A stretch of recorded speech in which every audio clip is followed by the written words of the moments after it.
Om Swastiastu. Pemirsa Bali TV berjumpa kembali dengan saya Made Nian Anggara dalam acara Bincang Tokoh, bincang-bincang santai bersama tokoh inspiratif Bali. Dan di kesempatan kali ini kita menghadirkan seorang narasumber, seorang desainer muda berbakat asal Bali yang karyanya telah melenggang hingga ke dunia mancanegara. Inilah dia, Inggi Kendran. Om Swastiastu. Inggi, apa kabar? Baik, Astungkaru baik. Luar biasa. Inggi kesibukannya apa aja nih akhir-akhir ini?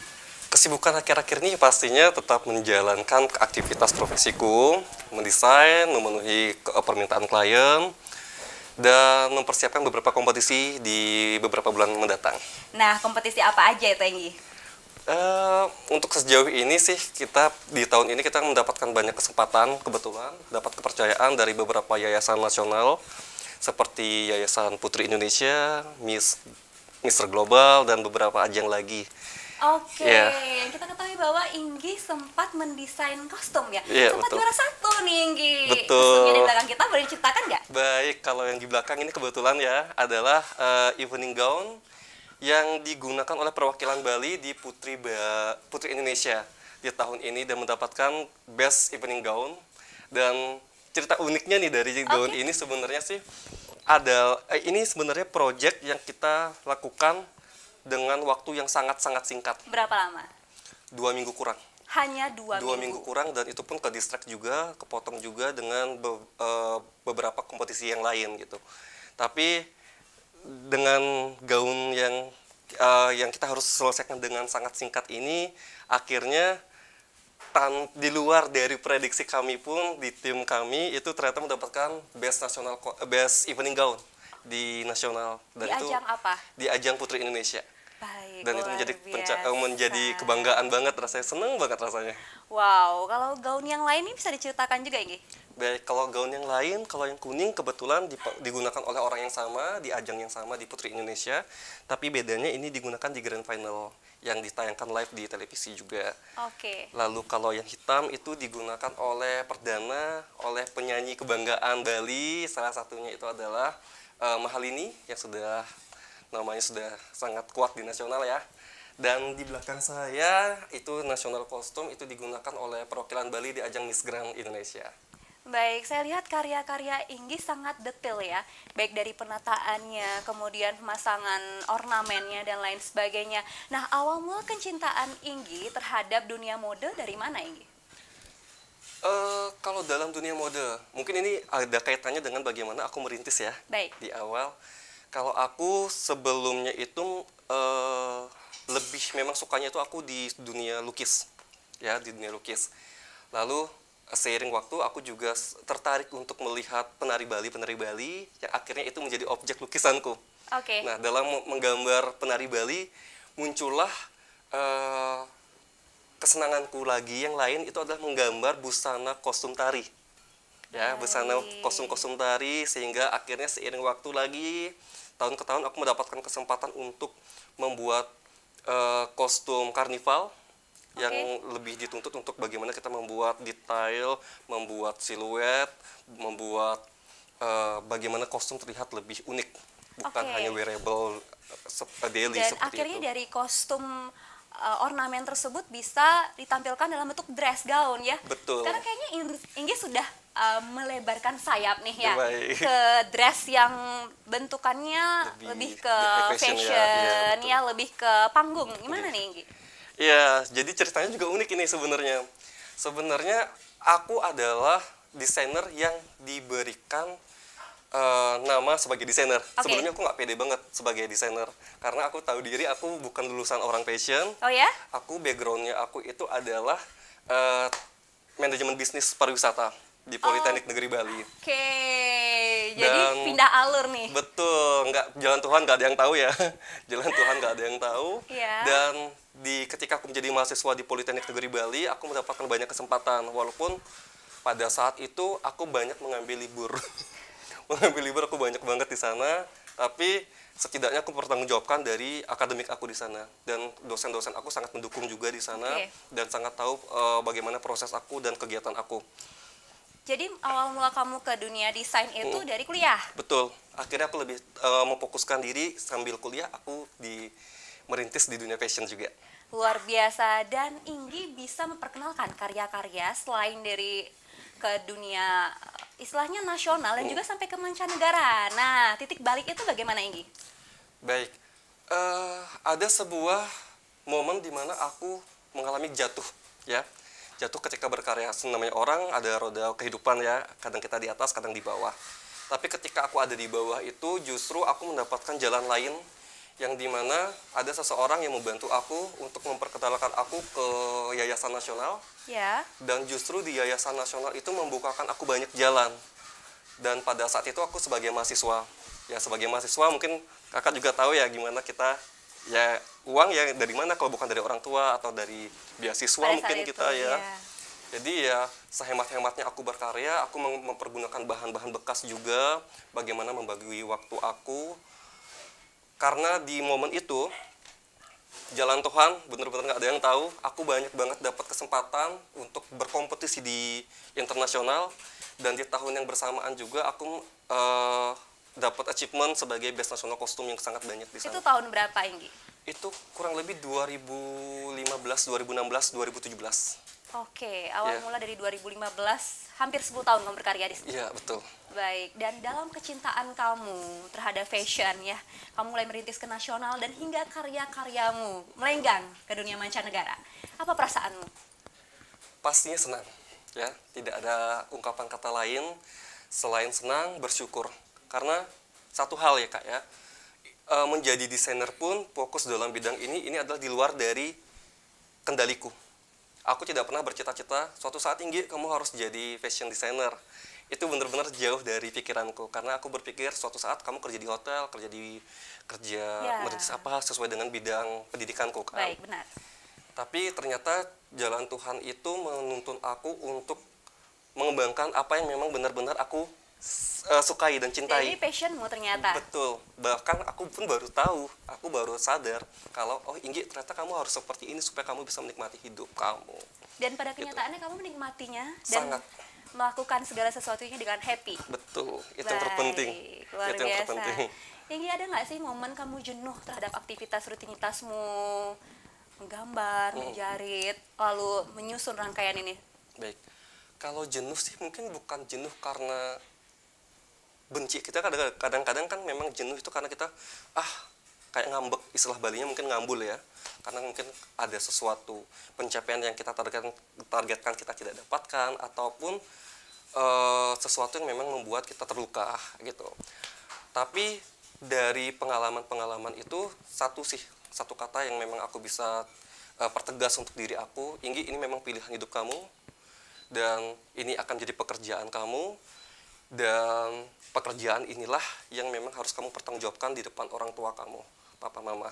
Karena menjadi tanggung jawab kan, aku sudah milih, oke, Inggi kamu pilih sekarang menjadi ini, teruskan seperti ini.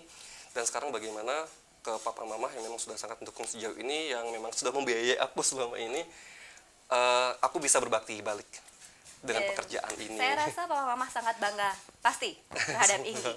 Nah, di sini peran serta orang tua sangat luar biasa dalam karya Inggi. Bisa dijelaskan, Inggi? Sangat. Jadi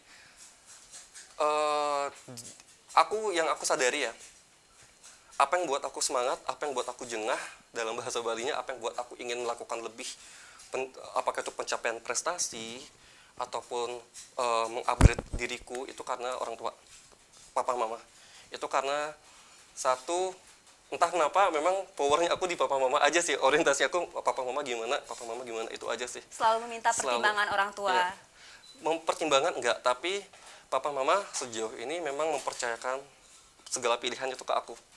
Jadi kayak kalau kita ya semakin dewasa kita akhirnya paham, oh segala sesuatu ini memang sudah dibalikan ke aku ya. Keputusan tertinggi udah pada Inggi. Pada saya. Artinya pertanggungjawaban itu pun memang harus saya buktikan. Itu sih jadinya. Luar biasa, pendidikannya sangat bagus bagi perkembangan anak di sini kita temukan. Oke, Inggi, jadi di kancah mancanegara, sejauh ini apa saja, sudah melalang ke negara mana saja, Inggi, karya-karyanya?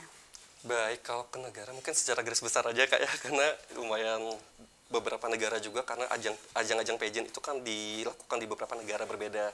seperti di India, di Mesir, di Jerman, Thailand, Filipina, dan Malaysia, banyak lagi sih sebenarnya masih lagi. Sejauh itu yang paling rumit bagi Inggi adalah mendesain untuk gaun yang mana, kemudian pencapaian Inggi tertinggi ada di mana? Oke, kalau yang paling rumit yang pernah aku alamin ya Kak ya, kebetulan pada saat itu diadakan di Indonesia, kita sebagai tuan rumah. Dan pada saat itu saya ditantang untuk membuat nasional kostum yang sebegitu kompleksnya karena harus dikombin dengan teknologi robotik. Baik. Oke.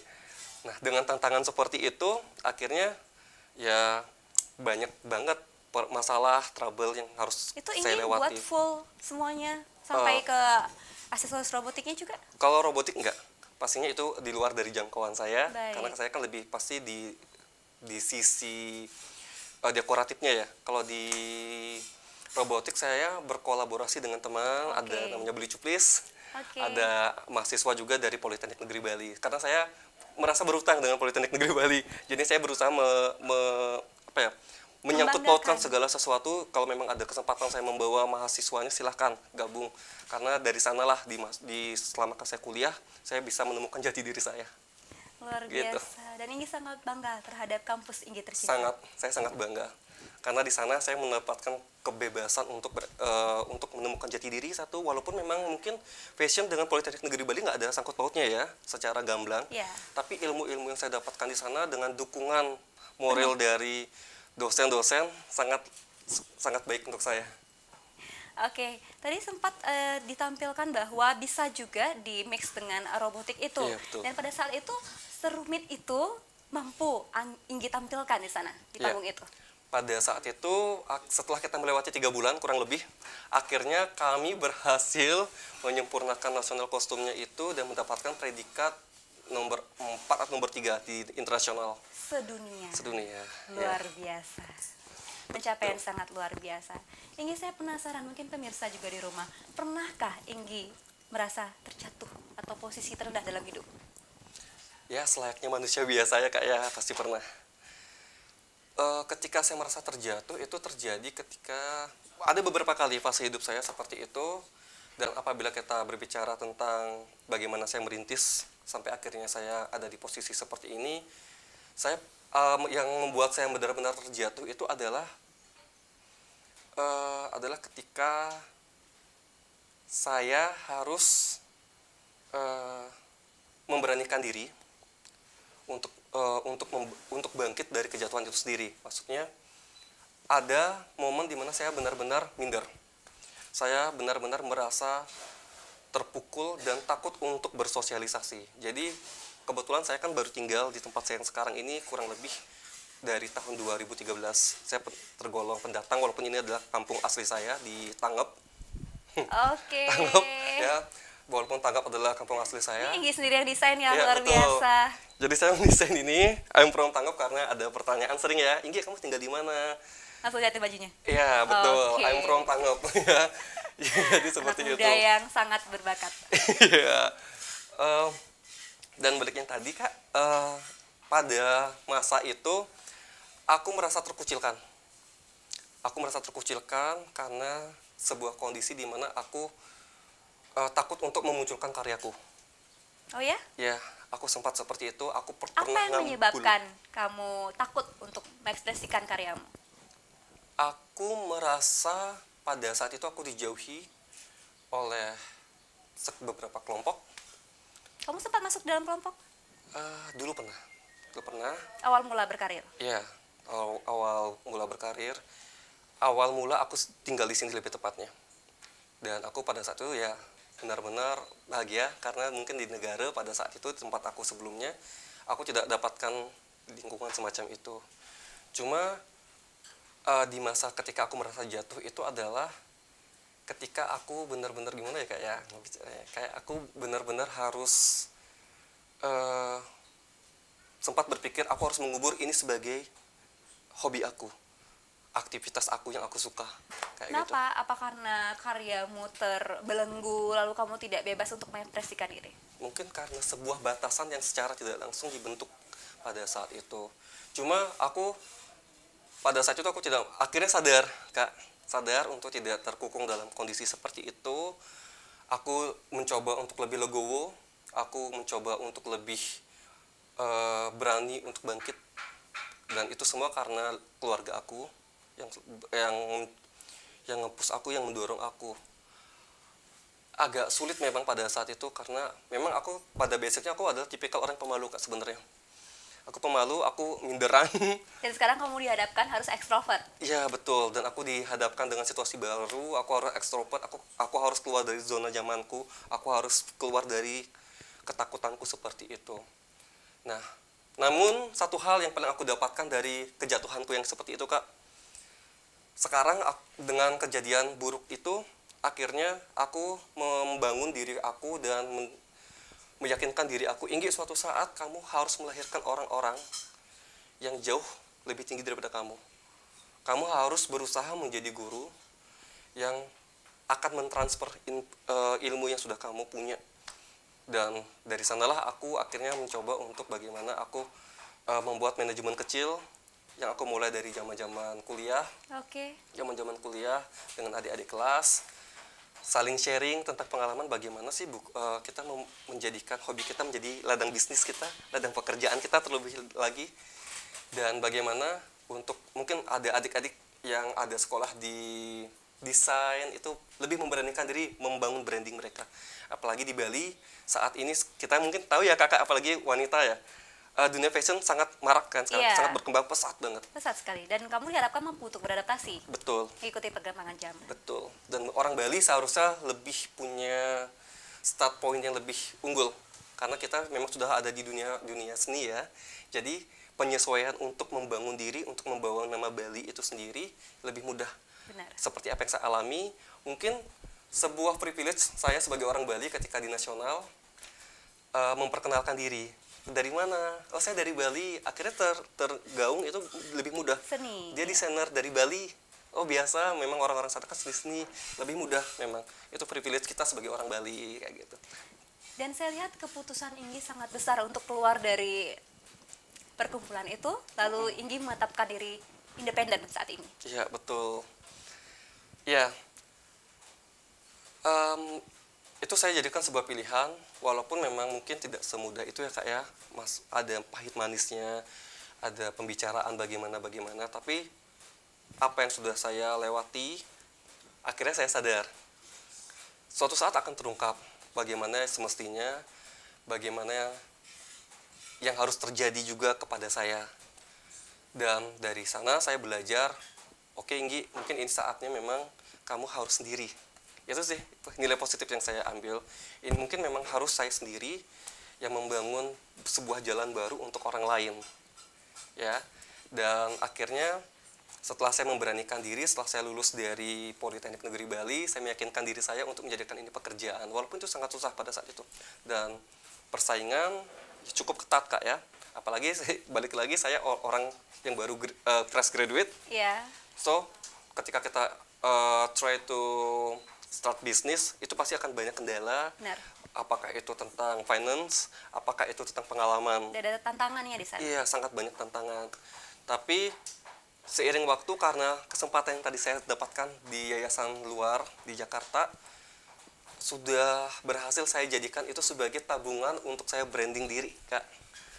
Branding diri, walaupun mungkin saya di Bali, pada saat itu saya tidak tahu harus kemana, karena saya bingung apakah bagaimana mendekati pemerintah, bagaimana saya harus memulai pergaulan saya dengan teman-teman yang di bisnis serupa atau enggak yang membutuhkan saya kira-kira.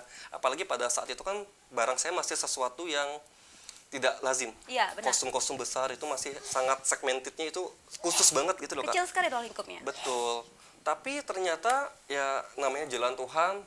Ketika saya memulai perjalanan itu, walaupun saya mungkin di Bali pada saat itu masih belum ya Kak ya, tetapi sangat tabu. Tetapi di daerah lain justru saya bisa hidup dari permintaan daerah lain. Dan Inggi percayalah, emas akan menjadi emas dan sinarnya tetap akan terang, meskipun ditutup dengan pasir. Dan saya yakin satu pintu tertutup juga masih ada pintu-pintu lain yang terbuka. Luar biasa sekali, meskipun Inggi mungkin akan dibatasi dimanapun Inggi berada, tetaplah pintu lain akan terbuka untuk Inggi ya. Betul. Sekarang Inggi selamat sudah sampai ke dunia mancanegara, luar biasa sekali karyanya. Dan satu pertanyaan Inggi, apa tips sukses yang selama ini Inggi jalankan dalam hidup? Baik. Tips sukses kalau menurut saya pribadi ya, setelah saya menjalani manis pahitnya perjuangan saya dalam merintis karir saya, satu hal itu adalah berdoa dan konsisten. Baik konsisten untuk berdoa dan konsisten untuk mencoba. Karena satu, dari pengalaman buruk pastinya kita akan sadar betapa lemahnya kita sebenarnya ya. Kalau bukan karena Tuhan, izin Tuhan, restu Tuhan, tidak akan ada jalan yang terbuka. Dan ketika jalan yang terbuka kita tidak mencoba untuk konsisten, walaupun kita mengalami banyak masalah, banyak trouble, hasilnya tidak akan semaksimal seperti orang yang telah mencoba ratusan kali. Sama seperti McD mungkin ya, maaf, salah satu itu yang mencoba sekian kali akhirnya baru mendapatkan puncaknya ketika di umur sekian gitu. Kita kan tidak tahu ya, namanya orang punya perjalanan hidup seperti Dan apa. itu pentingnya proses ya Inggi. Betul, sebuah proses seperti itu Kak. Dan Inggi di puncak Inggi saat ini? Saya tidak mengatakan puncak. Pastinya masih banyak hal yang harus saya pelajari dan masih banyak hal yang ingin saya targetkan untuk diri saya, untuk orang sekitar dalam lingkungan saya. Seperti itu Kak. Inggi tidak pelit akan ilmu. Tadi Inggi katakan Inggi berbagi, kemudian membuat perkumpulan, dan saat ini sudah mampu untuk mengajak orang-orang untuk ikut ya, berkontribusi, kemudian memiliki karyawan juga ya. Betul. Di tempat Inggi saat ini. Bisa Inggi ceritakan nggak jatuh bangunnya Inggi saat membuat tempat sanggar ini? Baik, jatuh bangunnya mungkin lebih kerasa itu ketika zaman kita corona ya Kak ya. Corona, Bali, bahkan dunia itu mengalami sangat terperosok karena sebuah kondisi seperti itu, pandemi itu. Dan pada saat itu saya yang pada saat itu sudah mulai bekerja di bidang keramaian, entertain, mencoba untuk bertemu lebih banyak orang. Setiap saat ada teman-teman kesini ke rumah, ada pegawai-pegawai juga ke rumah, dan di momen itu hilang karena batasan itu kan, dan tidak ada pekerjaan. Dan cukup lama juga Inggi. Ya, cukup lama itu. Dan di masa terpuruk itu saya merasa ditinggal. Ya, ditinggal, ke-trigger sebuah ketakutan pribadi sih sebenarnya. Ketakutan ditinggal sama orang-orang yang selama ini sudah mendukung saya. Tapi ternyata ada berkah nih di balik itu semua. Ya, di balik itu semua ada berkah. Dan itu saya anggap sebagai pengingat Tuhan. Inggi, saatnya kamu move ini. Move, jangan ada di sebuah fase nyamanmu ini.